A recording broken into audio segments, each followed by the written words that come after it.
why are we allowing this? Why are we allowing these fiascos of parading our hostages across a stage? It's disgusting. It's disgusting, and it should have been negotiated ahead of time. And after the incident with Arbel Yehud, it should have been negotiated for this release. I'm appalled. I'm appalled that it happened. No one should be accepting this. It has nothing to do with the state of Israel, the IDF, the ongoing accusations. None of it.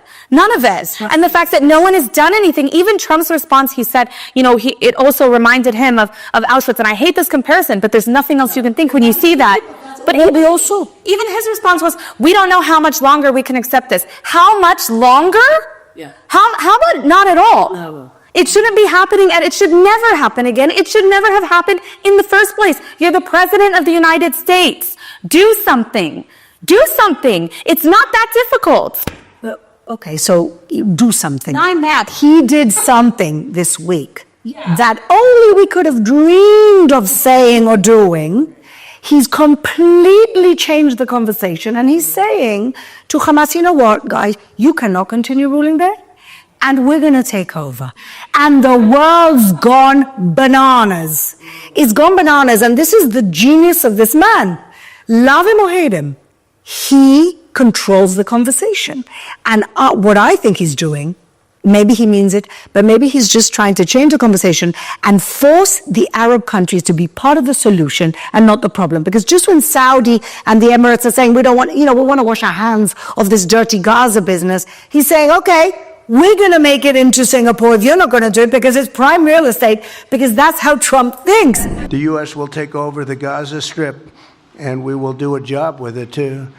We'll own it and be responsible for dismantling all of the dangerous unexploded bombs and other weapons on the site, level the site and get rid of the destroyed buildings, level it out, create an economic development that will supply unlimited numbers of jobs and housing for the people of the area. Barb!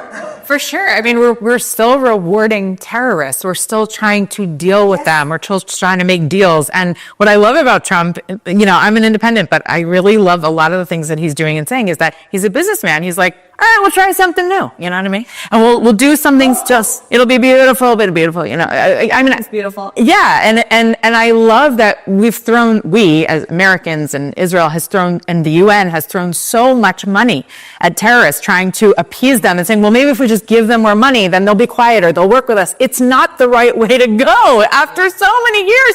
So let's take that money or even a fraction of it and let's create something new for you. Or how about this? Not give the reconstruction money to the terrorists that started these horrors in the first place, which is, by the way, where everything was going until Trump uttered those words. Everybody was thinking, how do we continue living with this? Because the Ninja Turtles are still there. By the way, I love it that they look like Ninja Turtles, but they're still there. The mask, they're still there. They're still there.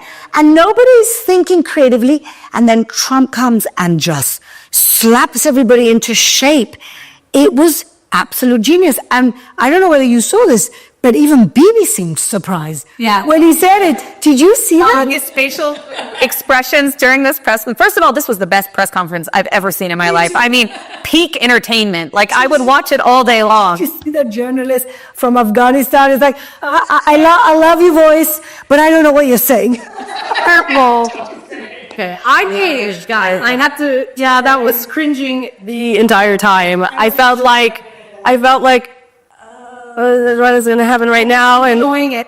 And listen, it's funny, and it's this, and it's that, but we do have to remember where the world is at right now. I don't know we're on X, but I don't know if you're on Facebook. On Facebook, conversation is raging between American Jews and Israeli Jews. How can you talk about transfer? Is ethnic cleansing? And then the Israeli Jews were like, well, maybe this is just a different dynamic because we can't live with these people anymore.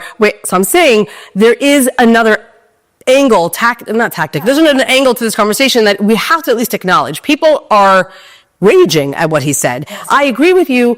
He changes the conversation. Look, he went in and he said he was going to, ban goods from Colombia, put 25% tariffs on Canada, put 20% Mexico, and they all backed down because nobody knows, is he crazy enough to do it or not? And I agree that changing the conversation is vital. There's no question. The conversation wasn't changing, and we weren't changing the conversation because Bibi, for all he's worth, I'm sorry, I don't think he's so great, okay? So the fact is, yes, he did change the conversation. However, we have to acknowledge that there are people who are seeing this as forced ethnic cleansing, and we have to acknowledge it. We have to talk about it. Jannat, the same people who didn't see the removal of 8,000 Jews from the Gaza Strip in 2005 as ethnic cleansing, those same people who didn't see Jews having to be forcibly removed from their homes in 2005 to give the Palestinians an opportunity to build a state, that wasn't ethnic cleansing. The same people that went along with the disengagement are the people who are now saying ethnic cleansing. I'm saying something else. I'm saying, why don't we let the Gazans decide? There's the rub.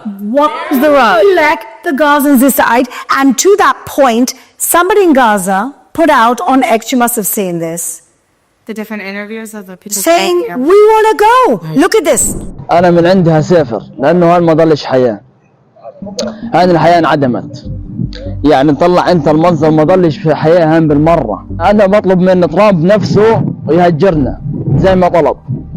وأنا هبقى أول واحد هاجر. الواحد خلص اللي برضى بالأمر الواقع، برضى بالأمر الواقع، يعني هجرة لأنه بده يعيش، بده يعيش في بلد تصونه وتشيله، يعني الواحد يرفع راسه فيها البلد إذا بلدنا مش مدور علينا، وين نروح إحنا؟ من سيغادر؟ هل سيفكر في العودة لكي يعيش في خيمة؟ من لم يعش في ظروف الخيام لا يستطيع أن يحكم. قبل الحرب الأخيرة كان يغادر غزة باستمرار عمال، طلاب، رجال أعمال. هذا المشهد كان قائم. الآن سيتضاعف هذا المشهد. حماس في المشهد سيبقى يتكرر. كل يوم سيكون عندنا عمليات قتل. يعني بعد كل معركة كانوا يقولون انتصرت غزة. ما هو الانتصار؟ نحن إذا لم يطرح يعني قولا واحدا، إذا لم يطرح مسألة خروج حماس من المشهد السياسي، لا يمكن أن نتحدث عن شيء آخر. يعني بقيت حماس سيهاجر الناس طوعي أو غير طوعي. How about we let people decide if they want to leave?